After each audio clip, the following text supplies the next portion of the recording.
नमस्कार जय जगन्नाथ शुभ सकाळ आज हूँ जून 3 तारिख बुधवार आसतु आज गुरुत्वपूर्ण खबर देखा आपण भल पाइबा स्वरूप गोटे गोटे लाइक निश्चय करदेवे। आज प्रथम खबर पुणी बस भड़ा बढ़ाइले राज्य सरकार। राज्य घरोई बस मालिक संघर दाबी को मानि नहीं सरकार। एथर पुणी बस भड़ा वृद्धि करा जायछि। किलोमीटर प्रति बस भड़ा 4 पैसा वृद्धि करा जायछि। एने किछि दिन हेब राज्य घरोई बस मालिक संघ दाबी करबा सह भड़ा वृद्धि नहेले बस चलाचल बंद करने को चेतावनी देइथिले। एहा सह सेमाने परिवहन मंत्री को भेटी आलोचना करथिले। एई वर्धित बस भड़ा आज ठारू लागू हेबो। एथिरे साधारण बस भड़ा किलोमीटर प्रति 2 पैसा वृद्धि करा जायछि। एक्सप्रेस बस भड़ा मध्ये समान परिमाणर वृद्धि पाइछि। डिलक्स और एसी डिलक्स बस भड़ा किलोमीटर प्रति 4 पैसा वृद्धि करा जायछि। सुपर डिलक्स बस भड़ा 6 पैसा वृद्धि होइछि। परवर्ती खबर आईपीएल ट्रॉफी जितिबा परे वृंदावन रे पहुंचिले बिरुस्का। प्रेमानंद महाराजी ठारू नेले आशीर्वाद। भारतर स्टार बैट्समैन एवं पूर्वतन अधिनायक विराट कोहली तांको पत्नी अनुष्का शर्मा सहित मंगलवार प्रेमानंद महाराज को भेटी आशीर्वाद ग्रहण करिसंती। भक्ति रे बुड़ी रहितिबा विराट कोहली एवं अनुष्का शर्मा फोटो एवं वीडियो सोशल मीडिया रे भाइराल होउछि। भाइराल होतिबा वीडियो रे दुही को साधारण गेटअप रे देखिबा को मिलिछि। परवर्ती खबर बदलिले सीबीएसई अध्यक्ष सचिव। केंद्र मोदी सरकार केंद्रीय माध्यमिक शिक्षा बोर्ड सीबीएसई सहित जड़ित समस्या संपर्क में एक बड़ पदक्षेप नहीं। सीबीएसई अध्यक्ष राहुल सिंह एवं सचिव हिमांशु गुप्ता को बदली करा जायछि। CBSE on screening marking OSM system रे व्यापक अनियमितता अभियोग पर यह पदक्षेप निया जायछि। सीबीएसई ऑन स्क्रीनिंग मार्किंग प्रक्रिया रे अनियमिततार तदंत पई एक स्वतंत्र कमिटी मध्य गठन करिछि। एही कमिटी समग्र मामलार फुंकानुफुंक तदंत करिबो। परवर्ती खबर 4 रे केरल छुईब मौसुमी।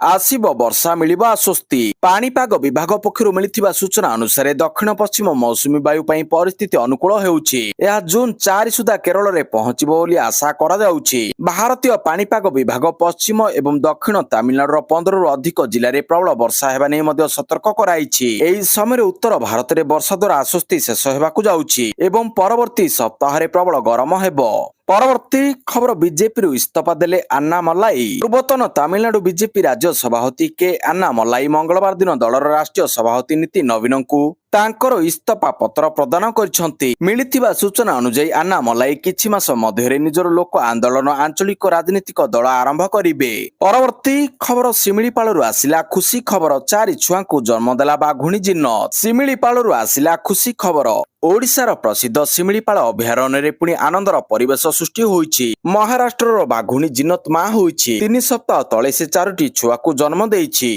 जहा वन्यजीव प्रेमी और वन विभाग पई एक बड़ सफलता भावरे गणा जाउछि। परवर्ती खबर महंगा माड़ 5 टंका वृद्धि हैला क्षीर दर। जम्मू काश्मीर रे क्षीर दर वृद्धि पाइछि। Jammu Kashmir dairy farms association क्षीरर मूल्य लिटर पिछा 5 टंका वृद्धि करबाकू निष्पत्ति नेछि। नूतन दर लागू होइछि। वर्धित खर्च एवं दुग्ध चाषी एवं जोगाणकारी उपर मुद्रास्फीति चाप जोगु ए निष्पत्ति आवश्यक बोली संघ कहिछि। परवर्ती खबर ओडिशा आसुचंती प्रधानमंत्री और राष्ट्रपति। रायरंगपुर आसिबे प्रधानमंत्री मोदी। आगामी जून 19 तारिख रे राष्ट्रपति द्रौपदी मुर्मू 20 तारिख रे प्रधानमंत्री नरेंद्र मोदी को रायरंगपुर गस्त कार्यक्रम रहितिबा दलीय सूत्ररु जणा जायछि। निर्दिष्ट भाव कौनसी चूड़ांत गस्त सूची जारी होई नथिले मध्य दलीय महल रे एहाकु नै चर्चा कल्पना जल्पना आरंभ हो जायछि। 19 तारिख रे राष्ट्रपति द्रौपदी मुर्मू पहुंचुथिबा बेले 20 तारिख रे प्रधानमंत्री नरेंद्र मोदी रायरंगपुर गस्तरे आसिबे। से राष्ट्रपति जन्मित ग्राम उपरबेड़ा जिबे और सेठारु फेरी जनसभा उद्बोधन देबे बोली जणा पड़िछि।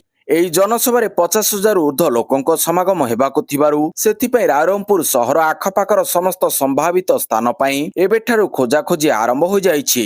मोदी भारतर प्रधानमंत्री भाव स्वर्गत इंदिरा गांधी परे प्रथम थर करी रायरंगपुर आसुथिबारु बीजेपी दलीय महल रे विशेष उत्साह उद्दीपना प्रकाश पाइछि। परवर्ती खबर शपथ नेले सुप्रीमकोर्ट 5 नुआ विचारपति। सुप्रीमकोर्ट रे मंगलवार 5 नुआ विचारपति शपथ नेइछंती। फलरे शीर्ष अदालतर मोट विचारपति संख्या 37 रे पहुंचिछि जाहाकि मंजूरी प्राप्त संख्या ठारू गोटिए कम। सुप्रीमकोर्ट वरिष्ठ आईनजीवी भेंकिता सुब्रमण्य मोहन, बॉम्बे हाईकोर्ट मुख्य विचारपति जस्टिस श्री चंद्रशेखर, पंजाब और हरियाणा हाईकोर्ट मुख्य विचारपति जस्टिस शील नागू, मध्य प्रदेश हाईकोर्ट मुख्य विचारपति जस्टिस संजीव सचदेवा, ଏବଂ ଜମ୍ମୁ କାଶ୍ମୀର ଓ ଲଦାଖ ହାଇକୋର୍ଟର ମୁଖ୍ୟ ବିଚାରପତି ଜଷ୍ଟିସ ଅରୁଣ ପାଲି ସୁପ୍ରିମକୋର୍ଟ ବିଚାରପତି ଭାବରେ ଶପଥ ନେଇଛନ୍ତି। ସୁପ୍ରିମକୋର୍ଟରେ ପ୍ରଧାନ ବିଚାରପତିଙ୍କ ସମେତ ମଞ୍ଜୁରୀପ୍ରାପ୍ତ ମୋଟ ବିଚାରପତିଙ୍କ ସଂଖ୍ୟା 34 ହୋଇଥିବା ବେଳେ ଏହାକୁ 38କୁ ବଢ଼ାଇବା ପାଇଁ ଗତ ମାସରେ କେନ୍ଦ୍ର ସରକାର ଏକ ଅଧ୍ୟାଦେଶ ବଳରେ ଆଇନରେ ସଂଶୋଧନ କରିଥିଲେ। ପରବର୍ତ୍ତୀ ଖବର ସିବିଏସ୍ଇ ଖୋଲିଲା ପୁନଃ ମୂଲ୍ୟାୟନ ପୋର୍ଟାଲ। ପୁନଃ ମୂଲ୍ୟାୟନ ପାଇଁ ଖୋଲିଲା ସିବିଏସ୍ଇ ପୋର୍ଟାଲ। କେମିତି କରିବେ ଆବେଦନ ଭିଡିଓ ଜାରି କରି ସୂଚନା ଦେଲା ସିବିଏସ୍ଇ। ସିବିଏସ୍ଇ ଦ୍ୱାଦଶ ଛାତ୍ରଛାତ୍ରୀଙ୍କ ପାଇଁ ପୁନଃ ମୂଲ୍ୟାଙ୍କନ ପୋର୍ଟାଲ ଖୋଲିଛି। ଯେଉଁ ଛାତ୍ରଛାତ୍ରୀମାନେ ନିଜର ନମ୍ବର ପୁନଃ ଯାଞ୍ଚ କରାଇବାକୁ ଚାହୁଁଛନ୍ତି ସେମାନେ ଏହି ପୋର୍ଟାଲ ମାଧ୍ୟମରେ ଆବେଦନ କରାଇ ପାରିବେ। ଯାଞ୍ଚ ଏବଂ ରି ଇଭାଲୁଏସନ ପାଇଁ ଏହି ପୋର୍ଟାଲ ଜୁନ୍ 6 ତାରିଖ ପର୍ଯ୍ୟନ୍ତ ଖୋଲା ରହିବ। ପରବର୍ତ୍ତୀ ଖବର ଅଣ୍ଡରୱେଟ୍ ଶିଶୁଙ୍କ ଜଳଖିଆ ଖର୍ଚ୍ଚ 12 ଟଙ୍କାକୁ ବୃଦ୍ଧି। 26% ସୁଭଦ୍ରା ହିତାଧିକାରୀଙ୍କୁ ଟ୍ରେନିଂ ଦେଇ ଉଦ୍ୟୋଗୀ କରିବେ ସରକାର। ଓଡ଼ିଶା ଅପପୁଷ୍ଟି ଲଢ଼େଇରେ ଆଉ ଏକ ବଡ଼ ପଦକ୍ଷେପ।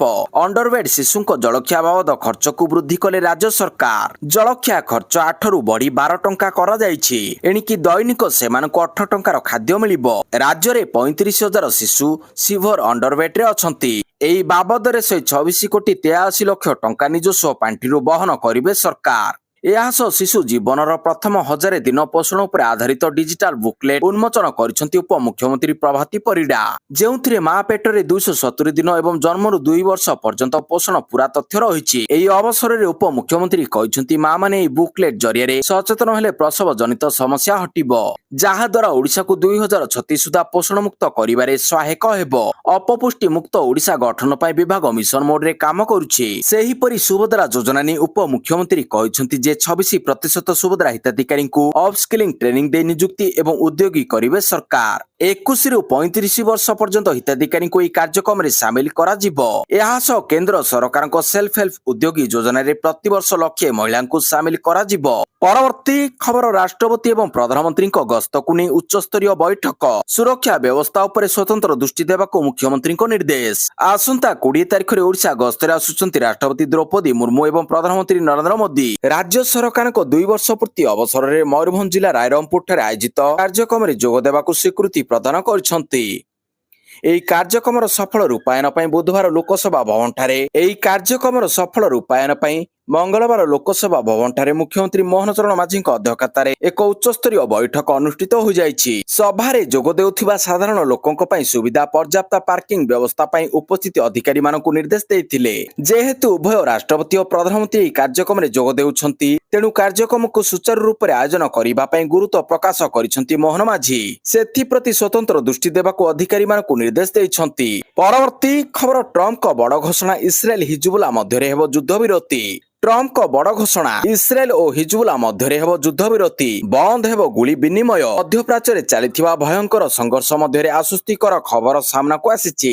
ଇସ୍ରାଏଲ ଓ ଲେବାନର ସଂଗଠନ ହିଜବୁଲା ମଧ୍ୟରେ ଯୁଦ୍ଧର ତୀବ୍ରତା କମାଇବା ପାଇଁ ସହମତି ପ୍ରକାଶ ପାଇଥିବା ନେଇ ଆମେରିକା ରାଷ୍ଟ୍ରପତି ଡୋନାଲ୍ଡ ଟ୍ରମ୍ପ ଘୋଷଣା କରିଛନ୍ତି। ପରବର୍ତ୍ତୀ ଖବର ରିପୋର୍ଟ କାର୍ଡ ଦେବେ ମନ୍ତ୍ରୀ। ମୋହନ ସରକାରଙ୍କ ବିଭାଗୀୟ ସମୀକ୍ଷା। ମନ୍ତ୍ରୀମାନଙ୍କର ପ୍ରଦର୍ଶନ ଏବଂ ଦକ୍ଷତାର ସମୀକ୍ଷା କରିବେ ମୁଖ୍ୟମନ୍ତ୍ରୀ। ରାଜ୍ୟରେ ମୋହନ ସରକାରଙ୍କ କାର୍ଯ୍ୟକାଳକୁ 2 ବର୍ଷ ହେବାକୁ ଯାଉଛି। 2 ବର୍ଷ ପୂର୍ତ୍ତିର ପୂର୍ବରୁ ସମସ୍ତ ବିଭାଗର କାର୍ଯ୍ୟ ସମୀକ୍ଷା ହେବ। ବିଭିନ୍ନ ବିଭାଗ ମନ୍ତ୍ରୀମାନଙ୍କର ପ୍ରଦର୍ଶନ ଏବଂ ଦକ୍ଷତାର ସମୀକ୍ଷା କରାଯିବ। ଆସନ୍ତା 9 ତାରିଖ ପର୍ଯ୍ୟନ୍ତ ସମସ୍ତ ବିଭାଗଗୁଡ଼ିକର କାର୍ଯ୍ୟ ସମୀକ୍ଷା କରାଯିବ। ଏହା ସହିତ ପ୍ରତିଦିନ ବିଭିନ୍ନ ବିଭାଗ ସାମ୍ବାଦିକ ସମ୍ମିଳନୀ ମାଧ୍ୟମରେ ନିଜ ନିଜର ଉପଲବ୍ଧି ଗଣାଇବେ। ପରବର୍ତ୍ତୀ ଖବର ଅନଲାଇନରେ ମହାପ୍ରସାଦ ବିକ୍ରି ଘଟଣା। ପୁରୀ ସାଇବର ଥାନାରେ ଏତଲା ଦେଲା ଶ୍ରୀମନ୍ଦିର ପ୍ରଶାସନ। ଅନଲାଇନରେ ମହାପ୍ରସାଦ ବିକ୍ରି ସାଇବର ଥାନାରେ ମାମଲା। ଅନଲାଇନରେ ମହାପ୍ରସାଦ ବିକ୍ରି ଘଟଣାକୁ ଗୁରୁତର ସହ ନେଇ ପୁରୀ ସାଇବର ଥାନାରେ ଏତଲା ଦେଇଛି ଶ୍ରୀମନ୍ଦିର ପ୍ରଶାସନ। ମଙ୍ଗଳବାର ଶ୍ରୀମନ୍ଦିର ସୁରକ୍ଷା ପ୍ରଶାସକ ଏନେଇ ସାଇବର ଥାନାରେ ଏତଲା ଦେଇଛନ୍ତି। ଏତଲା ପରେ ସାଇବର ଥାନା ପୋଲିସ ତଦନ୍ତ ଆରମ୍ଭ କରିଥିବା ଜଣାପଡ଼ିଛି। ତେବେ ଅନଲାଇନରେ ଏଭଳି ବେଆଇନ କାର୍ଯ୍ୟ କରୁଥିବା ବ୍ୟକ୍ତିଙ୍କ ବିରୋଧରେ ଦୃଢ଼ କାର୍ଯ୍ୟାନୁଷ୍ଠାନ ନେବା ପାଇଁ ପୋଲିସ ନିକଟରେ ଅଭିଯୋଗ କରିଛି ଶ୍ରୀମନ୍ଦିର ପ୍ରଶାସନ। ସେପଟେ ଏହି ଘଟଣାକୁ ନେଇ ପୁରୀ ଜିଲ୍ଲାପାଳ ଦିବ୍ୟଜ୍ୟୋତି ପରିଡ଼ା କହିଛନ୍ତି ଅନଲାଇନରେ ମହାପ୍ରସାଦ ବିକ୍ରି କରିବା ସମ୍ପୂର୍ଣ୍ଣ ବେଆଇନ। କିଛି ଲୋକ ଅନଲାଇନ ମାଧ୍ୟମରେ ଲୋକଙ୍କୁ ଠକେଇ କରୁଛନ୍ତି। ଏନେଇ ପୋଲିସ ଅବଗତ ଥିବାବେଳେ ପୂର୍ବରୁ ମଧ୍ୟ କାର୍ଯ୍ୟାନୁଷ୍ଠାନ ଗ୍ରହଣ କରାଯାଇଛି। ପରବର୍ତ୍ତୀ ଖବର, ସୀମା ବିବାଦର ସମାଧାନ ପାଇଁ ନେପାଳ ପ୍ରଧାନମନ୍ତ୍ରୀଙ୍କ ତୃତୀୟ ପକ୍ଷ ହସ୍ତକ୍ଷେପ ପ୍ରସ୍ତାବକୁ ଭାରତର କଡ଼ା ବିରୋଧ। ନେପାଳ କଥା ଶୁଣି ତାତିଲା ଭାରତ। ଭାରତ ଏବଂ ନେପାଳ ମଧ୍ୟରେ ଥିବା ସୀମା ବିବାଦକୁ ନେଇ ନେପାଳ ପ୍ରଧାନମନ୍ତ୍ରୀଙ୍କର ତୃତୀୟ ପକ୍ଷ ମଧ୍ୟସ୍ଥତା ପ୍ରସ୍ତାବକୁ ଭାରତ ତୀବ୍ର ବିରୋଧ କରିଛି। ଦୁଇ ଦେଶର ସୀମା ବିବାଦରେ କୌଣସି ତୃତୀୟ ପକ୍ଷର ହସ୍ତକ୍ଷେପ ହୋଇପାରିବ ନାହିଁ ବୋଲି ଭାରତ କହିଛି। ବାଲେନ୍ଦ୍ର ଶାହାଙ୍କ ଏହି ଆଭିମୁଖ୍ୟକୁ ଭାରତ ସରକାର ସମ୍ପୂର୍ଣ୍ଣ ରୂପରେ ପ୍ରତ୍ୟାଖ୍ୟାନ କରିଛନ୍ତି। ନେପାଳର ପ୍ରଧାନମନ୍ତ୍ରୀ ବାଲେନ୍ଦ୍ର ଶାହା ନିକଟରେ ସୀମା ବିବାଦ ସମାଧାନ ପାଇଁ ଚୀନ ଏବଂ ବ୍ରିଟେନର ସହଯୋଗ ଲୋଡ଼ିଥିବା କଥା କହିଥିଲେ। ପରବର୍ତ୍ତୀ ଖବର ଖସିଲା ଭାରତର ଷ୍ଟକ ବଜାର। ଦକ୍ଷିଣ କୋରିଆ ଭାରତକୁ ଆହୁରି ଗୋଟିଏ ପାହାଚ ପଛକୁ ଠେଲି ଦେଇଛି। ବିଶ୍ୱ ଷ୍ଟକ ବଜାର ରାଙ୍କିଙ୍ଗରେ ଭାରତକୁ ଗତ ସପ୍ତାହରେ ତାଇୱାନ ପଛରେ ପକାଇଥିଲା। ଦକ୍ଷିଣ କୋରିଆ ମଧ୍ୟ ଭାରତକୁ ଆହୁରି ଗୋଟିଏ ପାହାଚ ପଛକୁ ଠେଲି ଦେଇଛି। ଫଳରେ ବିଶ୍ୱର ବୃହତ ଷ୍ଟକ ବଜାର ତାଲିକାରେ ଭାରତ ସପ୍ତମ ସ୍ଥାନକୁ ଖସି ଯାଇଛି। ଭାରତ ବିଶ୍ୱର ଅନ୍ୟତମ ପ୍ରମୁଖ ଅଭିବୃଦ୍ଧି ହାସଲକାରୀ ରାଷ୍ଟ୍ର ହୋଇଥିଲେ ମଧ୍ୟ ଷ୍ଟକ ବଜାରର ନିବେଶକଙ୍କୁ ଆକର୍ଷିତ କରିବା ଏବଂ ସେମାନଙ୍କୁ ବାନ୍ଧି ରଖିବାରେ ସଫଳ ହୋଇପାରିନାହିଁ। ପରବର୍ତ୍ତୀ ଖବର ବିଶ୍ୱକପ ୱାର୍ମ ଅପ୍ ମ୍ୟାଚ୍। ଉଜବେକିସ୍ତାନକୁ 2-0 ହରାଇଲା କାନାଡା। ବିଶ୍ୱକପ ପୂର୍ବରୁ ୱାର୍ମ ଅପ୍ ମ୍ୟାଚ୍ ଅନୁଷ୍ଠିତ ହୋଇଛି। ଉଜବେକିସ୍ତାନକୁ 2-1 ଗୋଲରେ ପରାସ୍ତ କରିଛି କାନାଡା। କାନାଡା ଜାତୀୟ ଦଳ ସହିତ ତାଙ୍କର 90ତମ ପଦାର୍ପଣରେ ଜୋନାଥନ ଓସେରିଆ ଖେଳର ଦ୍ୱିତୀୟାର୍ଧରେ ଏକ ଗୋଲ ସ୍କୋର କରିଥିଲେ। ଓସରିଓ ମ୍ୟାଚର ଦ୍ୱିତୀୟାର୍ଧରେ ଖେଳିବାକୁ ଆସିଥିଲେ। ପରବର୍ତ୍ତୀ ଖବର ଡେଭିଡ ଗୋଟିଏ ମ୍ୟାଚରୁ ବାସନ୍ଦ। ଆଇପିଏଲ ଫାଇନାଲ ବେଳେ ଅମ୍ପାୟାର ନିତିନ ମେନନଙ୍କ ଆଡକୁ ବରଫ ବ୍ୟାଗ ଫିଙ୍ଗି ଆରସିବି ବ୍ୟାଟର ଟିମ୍ ଡେଭିଡ ଗୋଟିଏ ମ୍ୟାଚରୁ ବାସନ୍ଦ ହୋଇଛନ୍ତି। ତାଙ୍କ ମ୍ୟାଚ୍ ଫିର 50% ମଧ୍ୟ କଟିଛି। ସେହିଭଳି ଏହି ଅଷ୍ଟ୍ରେଲୀୟ କ୍ରିକେଟରଙ୍କୁ ଆଇପିଏଲ ଆଚରଣ ସଂହିତା ଉଲ୍ଲଂଘନ କରିଥିବାରୁ 2ଟି ଡିମେରିଟ ପଏଣ୍ଟ ମଧ୍ୟ ମିଳିଛି। ଏହି କାରଣରୁ ସେ ମଧ୍ୟ ଆସନ୍ତା ବର୍ଷ ଆରସିବିର ପ୍ରଥମ ମ୍ୟାଚ୍ ଖେଳିପାରିବେ ନାହିଁ। ଏହି ଦୁର୍ଭାଗ୍ୟଜନକ ଘଟଣା ଉପବିଜେତା ଗୁଜରାଟ ଟାଇଟନ୍ସ ପାଳିର 10ମ ଓଭରରେ ଘଟିଥିଲା। ପରବର୍ତ୍ତୀ ଖବର ବାହୁତୁଲେ ହେଲେ ଭାରତର ସ୍ପିନ୍ ବୋଲିଂ ପ୍ରଶିକ୍ଷକ। ପୂର୍ବତନ ଲେଗ ସ୍ପିନର ସାଇରାଜ ବାହୁତୁଲେ ଭାରତୀୟ କ୍ରିକେଟ ଦଳର ନୂଆ ସ୍ପିନ୍ ବୋଲିଂ ପ୍ରଶିକ୍ଷକ ନିଯୁକ୍ତ ହୋଇଛନ୍ତି। ଆଫଗାନିସ୍ତାନ ବିପକ୍ଷ ଟେଷ୍ଟ ଶୃଙ୍ଖଳାରୁ ସେ ନିଜ କାର୍ଯ୍ୟ ଆରମ୍ଭ କରିବେ। ମୁଖ୍ୟ ପ୍ରଶିକ୍ଷକ ଗୌତମ ଗମ୍ଭୀରଙ୍କ ଅଧୀନରେ କାମ କରିବେ ସେ। 53 ବର୍ଷୀୟ ବାହୁତୁଲେ ସମସ୍ତ 3ଟି ଯାକ ଫର୍ମାଟରେ ଭାରତୀୟ ସ୍ପିନରଙ୍କ ଅଗ୍ରଗତି ତଥା ଦକ୍ଷତା ବୃଦ୍ଧି ନେଇ ମାର୍ଗଦର୍ଶନ କରିବେ। ଏ ବର୍ଷର ଆଇପିଏଲରେ ସେ ପଞ୍ଜାବ କିଙ୍ଗସର ସ୍ପିନ୍ ବୋଲିଂ ପ୍ରଶିକ୍ଷକ ଥିଲେ। ତାଙ୍କର ମଧ୍ୟ ବେଙ୍ଗଲ ଓ କେରଳମ୍ ରଞ୍ଜି ଦଳ ସହ କାମ କରିବାର ଅଭିଜ୍ଞତା ରହିଛି। ପରବର୍ତ୍ତୀ ଖବର ବୃତ୍ତିଗତ ଶିକ୍ଷାନୁଷ୍ଠାନରେ ବଢିଲା ସିଟ୍ ସଂରକ୍ଷଣ। ବୈଷୟିକ ଶିକ୍ଷାରେ ବଢିଲା ସିଟ୍ ସଂରକ୍ଷଣ। ଏସଟି ଏସସି ଏସସିବିସି ବର୍ଗର ଛାତ୍ରଛାତ୍ରୀଙ୍କ ପାଇଁ ବଢିଲା ସିଟ୍ ସଂରକ୍ଷଣ। ଚଳିତ 2026-27 ଶିକ୍ଷା ବର୍ଷରୁ ଇଞ୍ଜିନିୟରିଂ ଓ ମେଡିକାଲ ଆଦି ବୈଷୟିକ ଶିକ୍ଷା କ୍ଷେତ୍ରରେ ଅନୁସୂଚିତ ଜନଜାତି ଓ ଅନୁସୂଚିତ ଜାତି ତଥା ସାମାଜିକ ଓ ଶିକ୍ଷାଗତ ପଛୁଆ ବର୍ଗର ଛାତ୍ରଛାତ୍ରୀଙ୍କ ପାଇଁ ସଂରକ୍ଷଣ ବୃଦ୍ଧି ସମ୍ପର୍କିତ ନିଷ୍ପତ୍ତି କାର୍ଯ୍ୟକାରୀ ହେବ। ଏହି ସମ୍ପର୍କରେ ଅନୁସୂଚିତ ଜନଜାତି ଓ ଅନୁସୂଚିତ ଜାତି ଉନ୍ନୟନ ସଂଖ୍ୟାଲଘୁ ସମ୍ପ୍ରଦାୟ ଓ ପଛୁଆ ବର୍ଗ କଲ୍ୟାଣ ବିଭାଗ ପକ୍ଷରୁ ବିଜ୍ଞପ୍ତି ପ୍ରକାଶ ପାଇଛି। ପରବର୍ତ୍ତୀ ଖବର ପିଙ୍କ ବଲରେ ଟେଷ୍ଟ କ୍ରିକେଟ। ଏଣିକି ଗୋଲାପୀ ରଙ୍ଗର ବଲରେ ଖେଳାଯିବ ଟେଷ୍ଟ କ୍ରିକେଟ, ଯାହାକୁ ନେଇ ଅନ୍ତର୍ଜାତୀୟ କ୍ରିକେଟ ପରିଷଦ ଟେଷ୍ଟ କ୍ରିକେଟର ନିୟମରେ ଆଣିଛି ବଡ ପରିବର୍ତ୍ତନ। ଖାସ କରି ଟେଷ୍ଟ ମ୍ୟାଚର ଅଧିକାଂଶ ସମୟରେ ଖେଳ ଚାଲିଥିବା ବେଳେ ବଲ୍ ନ ଦେଖାଯିବା କାରଣରୁ ମ୍ୟାଚକୁ ଶୀଘ୍ର ସାରିବାକୁ ପଡିଥାଏ, ଯାହାର ସମାଧାନ ସ୍ୱରୂପ ଆଇସିସି କମ୍ ଆଲୋକ ସମୟରେ ଗୋଲାପୀ ବଲ୍ ଅର୍ଥାତ୍ ପିଙ୍କ ବଲ୍ ବ୍ୟବହାରକୁ ଅନୁମୋଦନ କରିଛି। ତଥାପି ବର୍ତ୍ତମାନ ସୁଦ୍ଧା ଏହା କେବଳ ପରୀକ୍ଷାମୂଳକ ଭାବରେ ରହିଛି। ଆଇପିଏଲ 2026 ଫାଇନାଲ ଦିନ ଅର୍ଥାତ୍ ମେ 31 ତାରିଖରେ ଅହମ୍ମଦାବାଦରେ ଆଇସିସି ବୋର୍ଡ ବୈଠକ ଅନୁଷ୍ଠିତ ହୋଇଥିଲା। ଏହି ବୈଠକ ସମୟରେ ଗୋଲାପୀ ବଲ୍ ବ୍ୟବହାର ସମ୍ପର୍କରେ ନିଷ୍ପତ୍ତି ନିଆଯାଇଥିଲା। ପରବର୍ତ୍ତୀ ଖବର ବିଶ୍ୱ ଦରବାରରେ ଓଡ଼ିଶା ମଡେଲ। ଆଜିଠାରୁ ପୁରୀରେ ବ୍ରିକ୍ସ ବିପର୍ଯ୍ୟୟ ପରିଚାଳନା ବୈଠକ। ବିଶ୍ୱ ଦରବାରରେ ଓଡ଼ିଶା ମଡେଲ। ଆଜିଠାରୁ ପୁରୀରେ ବସିବ ବ୍ରିକ୍ସ ବିପର୍ଯ୍ୟୟ ପରିଚାଳନା ବୈଠକ। ପୁରୀରେ ଏକାଠି ହେବେ 11 ଦେଶର ପ୍ରତିନିଧି। ବିପର୍ଯ୍ୟୟ ମୁକାବିଲାର ଗୁରୁମନ୍ତ୍ର ଶିଖାଇବ ଓଡ଼ିଶା। ବିପର୍ଯ୍ୟୟ ମୁକାବିଲାରେ ସାରା ବିଶ୍ୱରେ ଉଦାହରଣ ସାଜିଥିବା ଓଡ଼ିଶା ପାଇଁ ଆଉ ଏକ ଗର୍ବର ବିଷୟ। ପବିତ୍ର ଶ୍ରୀକ୍ଷେତ୍ର ପୁରୀରେ ଆଜିଠାରୁ ଅର୍ଥାତ୍ ଜୁନ୍ 3ରୁ 5 ତାରିଖ ପର୍ଯ୍ୟନ୍ତ ବ୍ରିକ୍ସ ବିପର୍ଯ୍ୟୟ ବିପଦ ହ୍ରାସ କାର୍ଯ୍ୟକାରୀ ଗୋଷ୍ଠୀର ଦ୍ୱିତୀୟ ବୈଷୟିକ ବୈଠକ ଅନୁଷ୍ଠିତ ହେବାକୁ ଯାଉଛି। ଭାରତର ବ୍ରିକ୍ସ ଅଧ୍ୟକ୍ଷତା ଅଧୀନରେ ପୁରୀର ପ୍ରସିଦ୍ଧ ତାଜ ପୁରୀ ରିସର୍ଟ ଆଣ୍ଡ ସ୍ପା ଠାରେ ଏହି ହାଇ ପ୍ରୋଫାଇଲ ଅନ୍ତର୍ଜାତୀୟ କାର୍ଯ୍ୟକ୍ରମ ଆୟୋଜିତ ହୋଇଛି। ପରବର୍ତ୍ତୀ ଖବର ହାଇପରସୋନିକ ସ୍ପିଡ ଆଖି ପିଛୁଳାକେ ଟାର୍ଗେଟ ଧ୍ୱଂସ। ଭାରତର ସୁପର କିଲର ରୁଦ୍ରମ 2ର ପରୀକ୍ଷଣ ସଫଳ। ଭାରତୀୟ ପ୍ରତିରକ୍ଷା କ୍ଷେତ୍ରରେ ଏକ ବଡ଼ ଐତିହାସିକ ସଫଳତା ମିଳିଛି। ପ୍ରତିରକ୍ଷା ଅନୁସନ୍ଧାନ ଏବଂ ବିକାଶ ସଂଗଠନ ଏବଂ ଭାରତୀୟ ବାୟୁସେନା ମିଳିତ ଭାବରେ ଓଡ଼ିଶା ଉପକୂଳର ଦେଶମାନଙ୍କର ସବୁଠାରୁ ଆଧୁନିକ ସ୍ୱଦେଶୀ ଜ୍ଞାନକୌଶଳରେ ନିର୍ମିତ ଆଣ୍ଟି ରେଡିଏସନ ମିସାଇଲ ରୁଦ୍ରମ 2ର ସଫଳ ପରୀକ୍ଷଣ କରିଛନ୍ତି। ବାୟୁସେନାର ଅତ୍ୟାଧୁନିକ ସୁପରସୋନିକ ଯୁଦ୍ଧ ବିମାନ ସୁଖୋଇ 30 MKIରୁ ଏହି ମିସାଇଲ ଲଞ୍ଚ କରାଯାଇଥିଲା। ଏହି ପରୀକ୍ଷଣ ସମୟରେ ମିସାଇଲଟି ସମସ୍ତ ପ୍ରକାରର ଯୁଦ୍ଧକାଳୀନ ମାନଦଣ୍ଡ ଏବଂ ଲକ୍ଷ୍ୟକୁ ସଠିକ ଭାବରେ ପୂରଣ କରିଛି।